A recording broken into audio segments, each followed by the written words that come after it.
It's been said that every quilt tells a story, and it's so true. But I also believe every quilter has a story to tell. I wanted to hear about the people behind these wonderful quilts and thought you'd enjoy hearing about their lives also. Welcome to A Quilter's Life.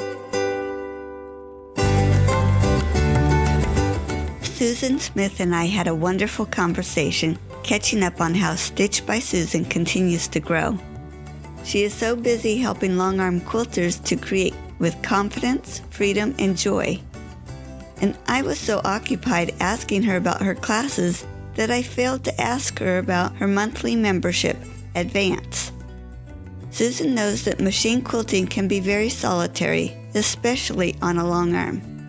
It's just not that easy to pack up your machine and head to a friend's house for the day, right? But she also knows it's important to have that community to share ideas and tips, encouragement, and motivation. So she has created Advance, which is a membership for quilters who want to learn, grow, and advance in their skill and confidence. If you're a long-arm quilter looking for that community, check out Susan's website to find out more. Susan, thank you so much for doing this interview. I am so excited to hear what you've been up to since we last spoke. Well, thanks for inviting me, Paula. It's a real pleasure to get a chance to visit with you again. I can't believe it's been this long. How long has it been? I think 2 years or thereabouts? Right around there. 2.5 years, I think. Okay. It's crazy. Last time we spoke, you were doing some cycling and cooking. Your cooking was for large groups as your hobbies. I was wondering, do you still have time for these hobbies with everything else you're doing? I do still manage to squeeze out a little bit of time. And, for your listeners who maybe don't recall what I do, at the time we spoke before, I was a full-time long-arm quilter doing quilting for other people for hire. So they'd bring me their piece tops and I would put the layers together on my long-arm machine and do the quilting. And so that has changed and flexed a little bit, which we'll talk about more as we go along. But the short answer to your question is, yes, I do still find time for my hobbies. And maybe more accurately, I make time for them. It's all too easy when you're running your own business, to get entirely wrapped up in it and for it to seem to take up all your days and weekends and there's never a moment off. But I really do try to set aside times for some of these hobbies that I love. The cooking for large groups in particular, that just happens to be our church's summer youth and children's camps.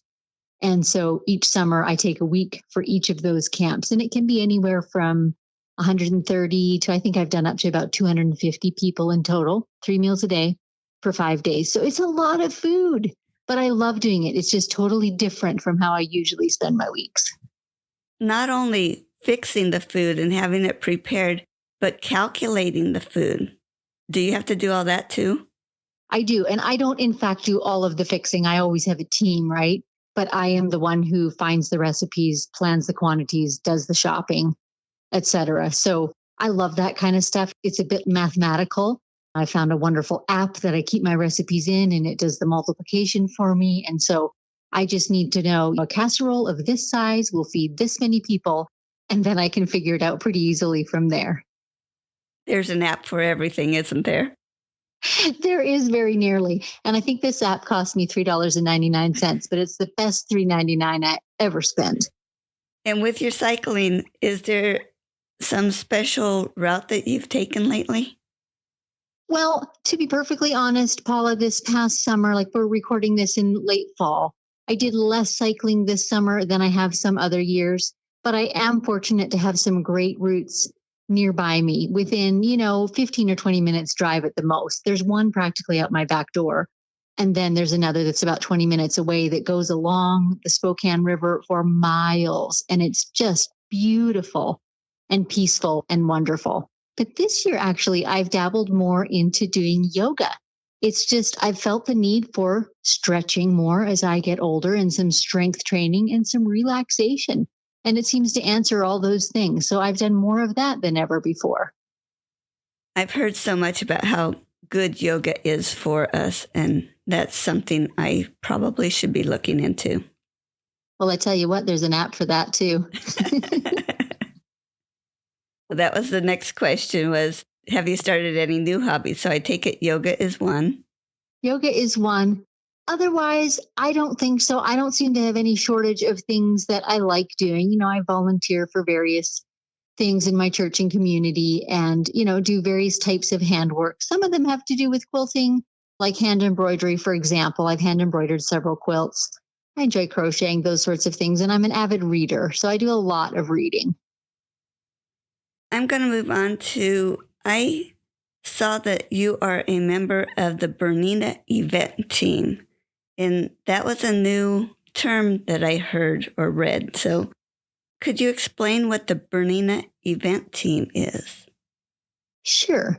I think we're named so to distinguish us from their full time employees who are educators, who either work in their head offices or who perhaps record some of their courses and material, or in some way are full time teachers. So, event team members are part timers. We're independent contractors and we travel under Bernina's auspices, and they make the travel engagements for us too. One of two things. One is quilt shows and trade show type things. So where we have a booth and we're showing the machine and its features and et cetera. And I always work in the long arm booth, not surprisingly. And then secondly, we also travel to dealerships and offer classes there that are geared toward people who don't yet own machines. And it's kind of an introductory class, just showing some of the features, some of the things we can do. And it's a bit of a sampler. You do a number of different skills and things throughout a several hour class. Interesting. Now, how did you become part of that team? Well, it began with an application on my part. Bernina, as do many other manufacturers or vendors in the quilting industry, they have ambassadors. And ambassadors is kind of a revolving door of new creators or artists coming in. And for a period of time, they will showcase projects that, again, showcase the machine that they're working on, perhaps write some blog posts or submit some original patterns or designs. And so I applied for that position for a year.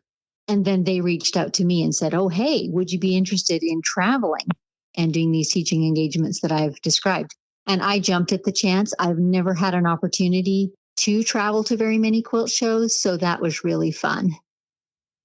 You kind of explained that you get to travel for them and you told what you kind of do.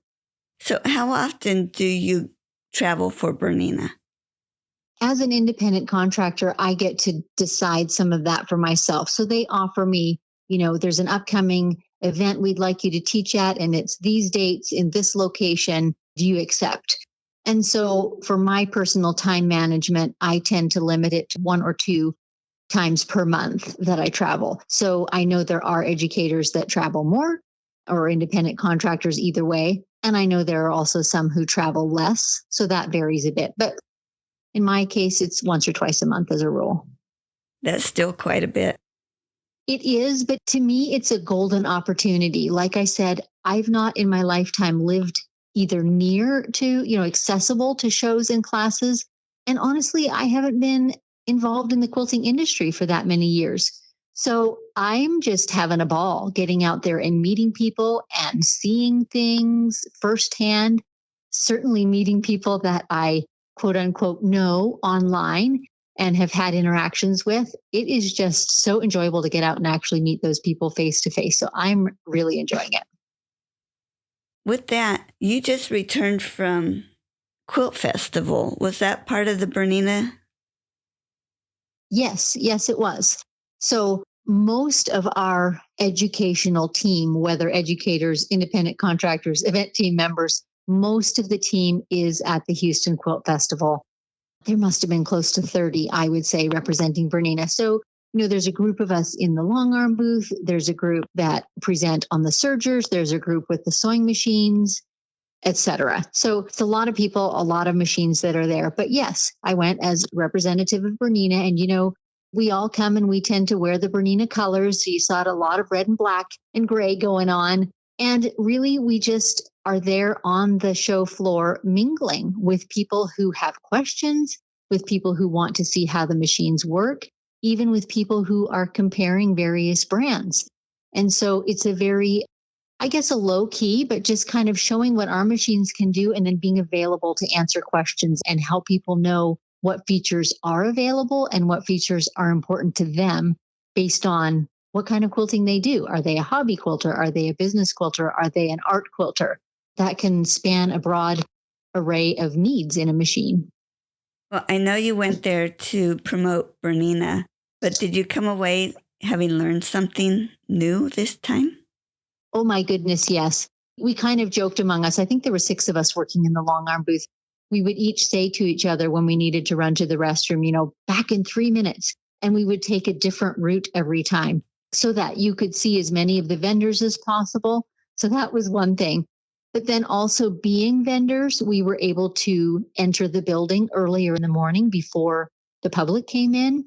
And so that was my opportunity to get onto the quilt show floor where all the beautiful, beautiful quilts were hanging and really have a chance to linger over them and get up kind of close and personal to them and see what people are creating. And I think what struck me most was the variety, all kinds of styles, from the very traditional to the very contemporary to the very unusual techniques to the very unusual fibers and textiles. Like it just spanned this huge variety of quilts. And I really, really enjoyed that. And there's just no comparison to seeing it in person. Pictures just don't do it justice.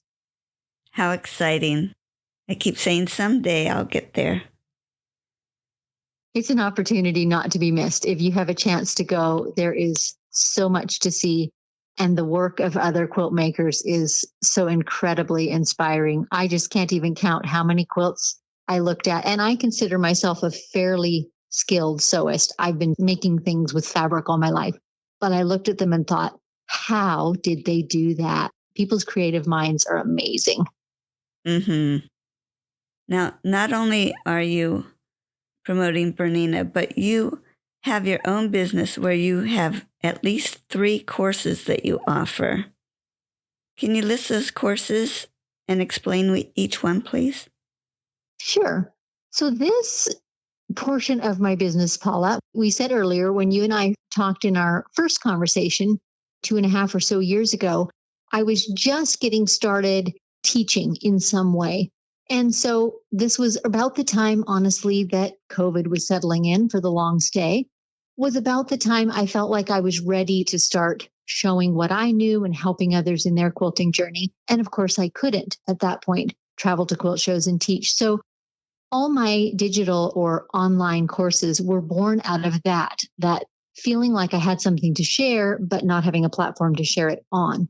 And so I was kind of corralled into this idea of doing digital offerings and also people who are quilt makers, which, 5 years ago, a lot of the demographic that's 55 and up maybe didn't know how to attend a live Zoom class or didn't know how to log into an on-demand course, but many of them do now. So the timing was just right. And I kind of dove into that with both feet and started creating online material. So this took a couple of directions. My YouTube channel began growing right about then.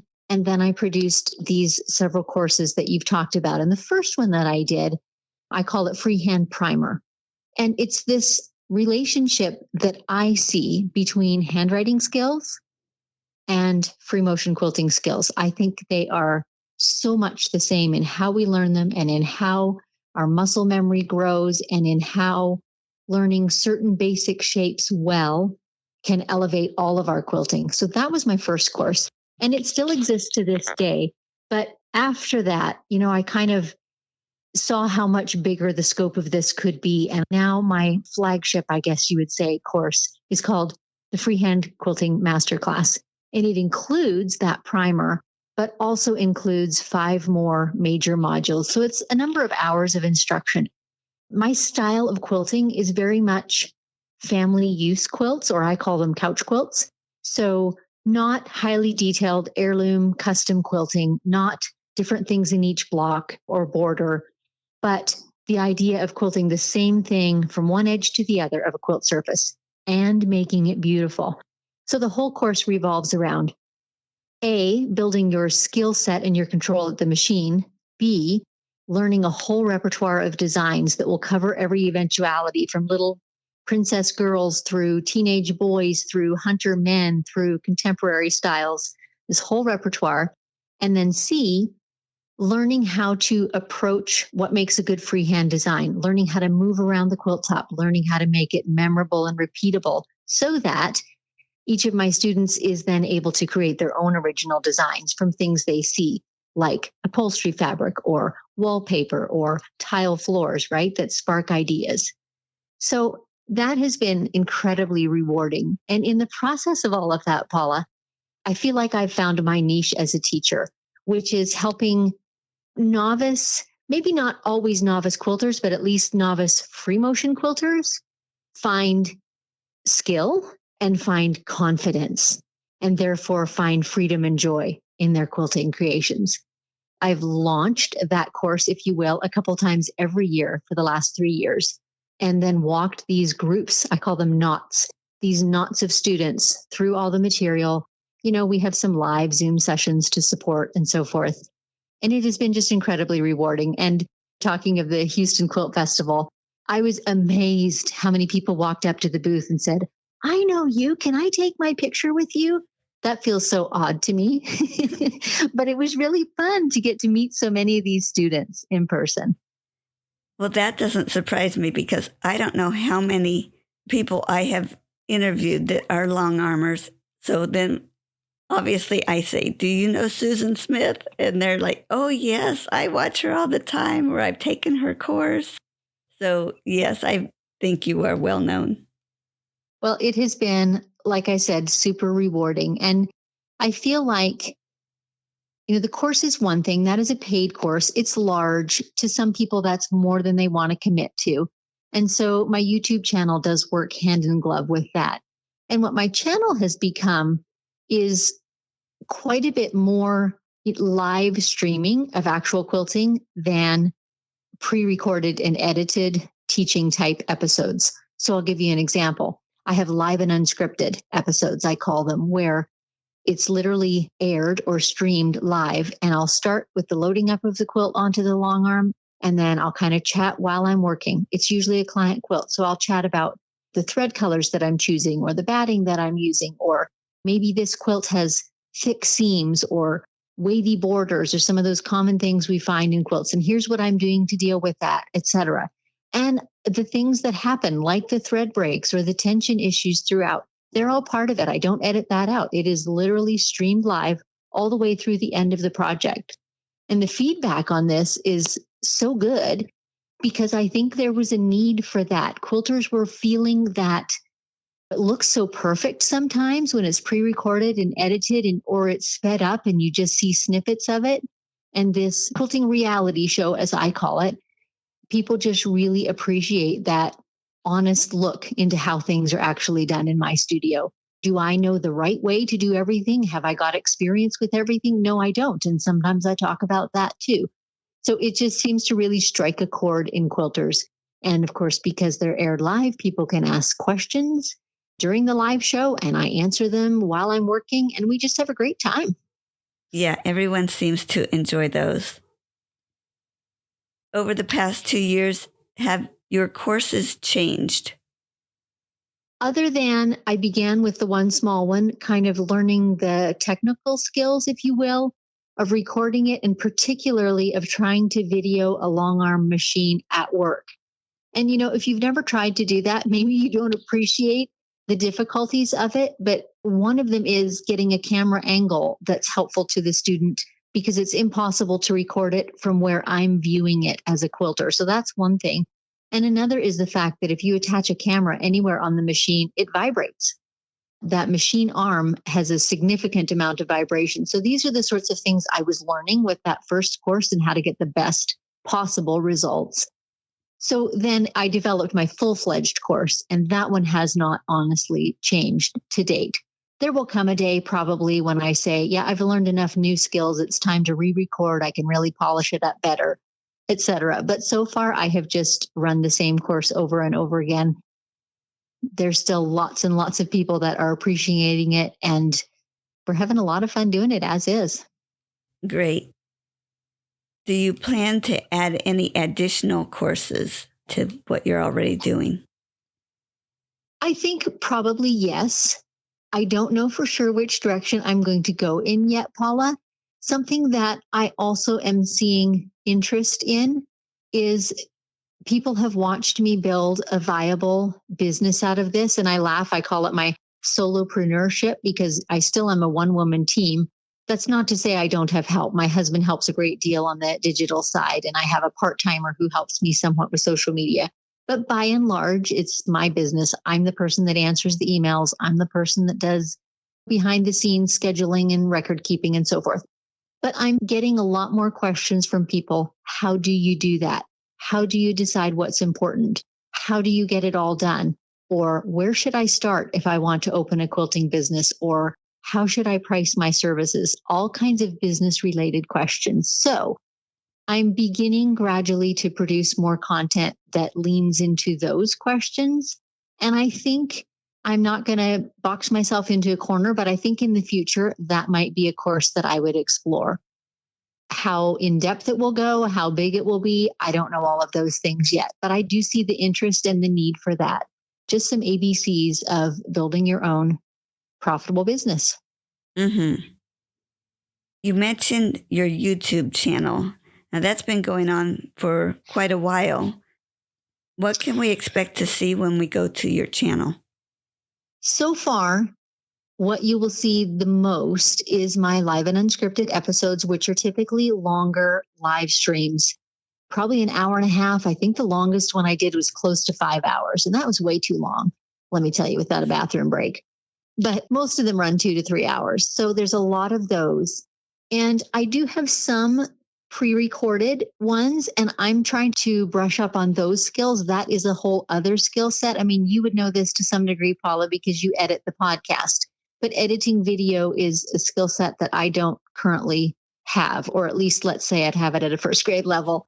So that's something I would like to do more of in the future, so that you could produce perhaps a mini series, maybe on business topics, or maybe on, knowing the tension of your machine, or any number of topics that would suit themselves to a pre-recorded episode.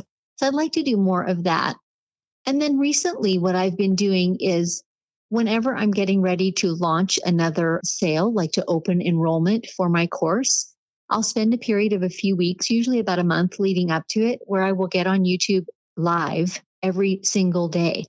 And I'll pick topics that surround machine quilting, and I'll solicit people to submit topics as well, questions that they have. And then I'll just get on and have a casual chat. And again, if people are able to tune in live, they can ask questions right there on the spot and I'll answer them. It seems like that's not what we used to see on YouTube. It was very much more prepared and polished videos. But this growing need, I feel like, in people for feeling that interaction and that one-on-one, and you're touching my pain points, it seems to really answer that and has been received really, really well. I've heard that YouTube is the largest actual browser out there. So I know in the podcast world, it's been very strong to encourage us to get on YouTube. I can see that being true. More and more people. I watch how I do things, when I want to learn something, when I have a question about how to do something, that is typically where I go and type in my query, type in a few keywords. I'd like to know how to XYZ. And almost always there's a video about it. Yes. Mm-hmm. You have the podcast Measure Twice, Cut Once. I noticed it's been a little while since I saw an episode come out. Are you continuing the podcast, or has that been put aside? Such a great question, Paula. Difficult one to answer. It certainly is in a hiatus right now. I just, again, being the solopreneur, and all these things rely on me for release dates and for deadlines and so forth. I just was getting a little overwhelmed. And so the podcast was the thing that I chose to take a break on for a while. I thoroughly enjoyed it, and I hope to come back to it one day. But at this point, what I have settled for doing is taking all the episodes that were originally just released as audio podcasts, and I'm now re-releasing them on YouTube. So they are still audio in the sense that there isn't a video of me and my guests talking, but there are quilting pictures with them and they are all closed captioned. And so for those who prefer to read along or be able to at least glance up and read along on the screen, those are all coming out on YouTube now too, which has a podcast playlist option. It's another YouTube feature that's pretty new. So that's what I've been doing with all my existing episodes. I do hope one day to get back at it. I meet so many people and think, oh, they would be an awesome podcast guest. But there are only so many hours in the day, and there is only one of me. So there's a limit to what I can do. Oh, so true, so true. And I don't know if everybody knows that A Quilter's Life has a YouTube channel also. So I have been putting out older episodes on my channel also. It's a really great idea because people do have their favorite platforms that they go to, right, to find easy listening material. And so now that YouTube does have the podcast playlist option, it's a very useful tool. Yeah. I saw that you hired a coach and it looks like your business has grown quite a bit. Can you tell me about that? Sure. I did. I hired a business coach. Her name is Tracy Beavers. She can be found online, and I believe she has a YouTube channel as well. And this, for me, is a periodic thing. So she works with me in kind of groups of sessions. As with so many things, it's difficult to quantify exactly what the return is. But the reason I did it was because I really felt like I could benefit from an outside objective viewpoint on things like where I am spending my time or the types of things that I am prioritizing. And I kind of came to this point where I was doing so many things that I didn't feel like I was doing them all well. And so it was really helpful to have another business entrepreneurial mind to apply to this and say, okay, let's look realistically at this. Like, what can you feasibly accomplish? What can you maybe let go or postpone or leave for later? So she was so beneficial in that way. And she just really does have a gift for asking the questions that get you thinking and help you to make some decisions. The interview I watched with you and her on it, it sounded like she was able to help you out so much. Very, very much. And I know she coaches a number of people in lots of different types of work, different lines of work. I don't know how many quilters she's got. She's not a quilter herself. But the thing is, I wasn't looking for help in quilting, right? I was looking for help in organizing my time, in useful time management tools, and in, as I said, in prioritizing. And I found her to be so helpful in that way. And then too, just because she is an entrepreneur also, we get swapping ideas about perhaps what apps we use or what programs we use or spreadsheets that we've drawn up that are helpful to us in our business and share. So there's real benefit to having someone like that. And I've kind of done it in two ways. One is with a paid coach, as Tracy is for me, but also I've worked at different times with what one friend affectionately terms an accountability buddy. And basically, this is just someone where we've set up a scheduled time to talk, usually on a weekly basis.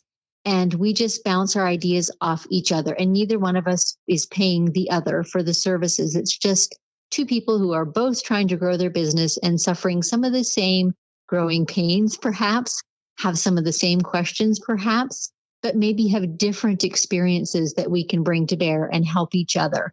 So I've done that over time with a couple of different other women, some in the same industry as me, quilting, and some not. And it's been really, really beneficial just to get that objective viewpoint from someone else. Mm-hmm. Susan, is there anything else that you would like to share with us? You know, I think I want to share encouragement to anyone who's wondering, whether you're in the quilting field as you and I are, and wondering, can I do this? You know, in my world, it's, can I free motion quilt? The answer is absolutely yes, you can. But maybe your question is, can I start a podcast? Or can I operate my own business out of my home? And I just want to share encouragement. If you have that dream and you want to do it, do it. Dive in. Find people who know, find places you can learn, ask the questions, I don't think there's ever been a time before this where information is so accessible and is so at our fingertips. Anything that you want to learn how to do, you can do. Even I can learn how to edit simple videos. I'm just living proof. You can learn. Susan, share again where you can be found. So my name is Susan Smith, but across all social media, YouTube, etc., I am Stitched by Susan. So website, stitchedbysusan.com, Instagram, @stitchedbysusan, and so forth. Great. And that will also be on your show notes, which I tend to call them episode page on aquilterslife.com. So they can find you there also. Susan, I just want to thank you so much. You have no idea what a mentor you have been to me for my podcast and have helped me out so much. I love listening to your podcast, and I just want to thank you so much for all the help you've been to me. Well, I appreciate that, Paula, and I appreciate you giving me the opportunity to talk about what it is that I do. And I think that's a hallmark really of the quilting community, is literally the community. All of us are willing, those of us who are able, we want to help each other. And isn't the old saying, a rising tide raises all ships? I really believe that to be true. It's not each for our own. We're each there to help each other. Mm-hmm. So true. Thank you so much. Thanks, Paula, for having me. Uh-huh. Bye-bye. Bye-bye. You can find more stories on aquilterslife.com or subscribe on your favorite podcast player so each episode will be downloaded automatically. Also, I want to hear about you and your wonderful quilts. Please contact me, Paula Chamberlain, through the website to set up an interview. And as always, thanks for listening.